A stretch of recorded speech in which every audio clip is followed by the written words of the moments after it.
ऐसी छाप लगी हुई है कि मैंने इन आंखों से कैसी मूर्ति को देखा। वो कौन थे? सृष्टि के आदि पिता प्रजापिता ब्रह्मा। वो जो उनकी महानता थी उसकी बात कर रहा हूं।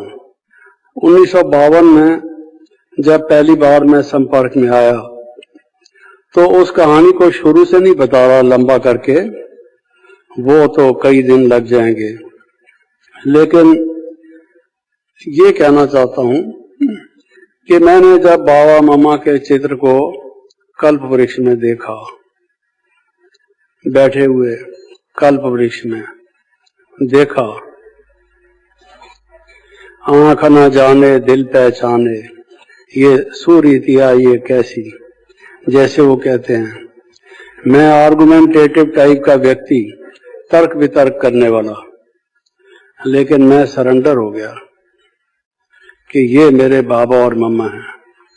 उससे पहले का लंबा बैकग्राउंड और है, लेकिन जब आया तो उन दिनों में ये जो ईश्वरीय विश्वविद्यालय था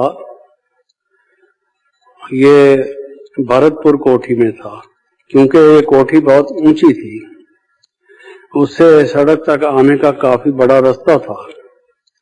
वो रास्ता ठीक नहीं था, उसमें पत्थर ही पत्थर थे और लूज पत्थर थे। जिसको मैंने कल्प वृक्ष में देखा था बैठे हुए पालती मारकर योग लगाते हुए, आज उनको देखा जो सड़क बना रहे थे। कितनी उम्र होगी बाबा की? कम से कम 75 साल तो होगी उस टाइम।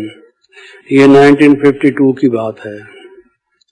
तो उस समय वो कोमल हाथ, बच्चे आए उनको कोई तकलीफ ना हो, कोई बच्चा गिर ना जाए, किसी के पांव में मोच ना आ जाए, कैसा ख्याल करता है। और वो खुद पत्थर उठा उठा के ठीक कर रहा है। मैं खड़ा हो गया, मेरी समझ में नहीं आया मैं क्या करूं। मैंने सोचा कि मैं भी इसमें लग जाऊं, बाकी बात बाद में रही। बाबा ने मुझे कहा बच्चे जाओ स्नान वगैरह करो, तैयार हो, फिर मिलेंगे। भेज दिया मुझे। तो ये एक पहली महानता मैंने देखी कि और कई आश्रमों में मैं गया, कई संतों महात्माओं से मिला, कई जगह पर आदेश उपदेश सुने, लेकिन ये इस आयु में भी पत्थर उठा उठा के ठीक कर रहा है इस उम्र में। ये है महानता। फिर एक वहां पर मरगोल होता था, गोल जगह होती थी, उस पर कैनापी जैसी बनी हुई थी। मैं जब नहा धो के तैयार होके बाबा से मिलने आया, बाबा वहां बैठे थे, कुछ कर रहे थे, और मैं वहां जाके बैठा। बाबा कहते हैं आज की मुरली सुनी? बहुत वंडरफुल थी। आज की मुरली बहुत वंडरफुल थी। बाबा ने क्या नहीं सुनाया? बाबा ने कहा देखो श्री कृष्ण जैसा आज तक दुनिया में कोई नहीं हुआ। देखो बच्चे गीता पढ़ते हैं, लोग पंडित भी विद्वान भी समझते नहीं, इत्यादि। बाबा ने मुझे कई चीजें एक्सप्लेन करनी शुरू की। ठीक है, एक्सप्लेन तो की वो, लेकिन एक्सप्लेन करने का तरीका ये था, बाबा बता ऐसे रहे थे कि वो शिव बाबा के लिए कह रहे हैं, अपने लिए नहीं। शिव बाबा ने कितना ये अनमोल ज्ञान दिया। नेचुरल वे में हर एक बात बाबा के मुख से ऐसे निकलती थी। शिव बाबा के बारे में इशारा हमेशा बाबा देते थे। तो बाबा की बात से मुझे लगा कि देखो बाबा बाबा बाबा बाबा याद है, लेकिन बाबा ने कहा देखो श्री कृष्ण को भी श्री कृष्ण बनाने वाला कौन था? नर से नारायण, उसको किसने बनाया? ये लोगों को नहीं मालूम। बच्चे ये तुम्हें बताना है, ये बाबा ने मुझे कहा, ये तुम्हें बताना है।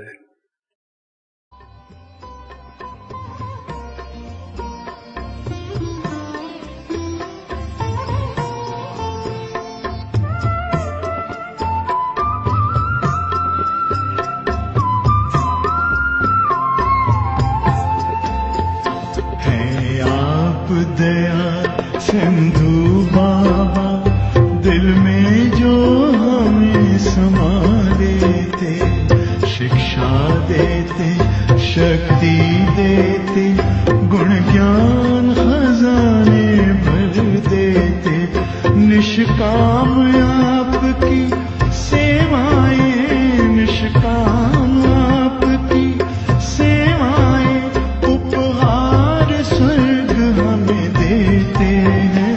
बच्चों को नमस्ते करते हैं, बाबा कितने निरहंकारी, बच्चों को नमस्ते करते हैं, बाबा कितने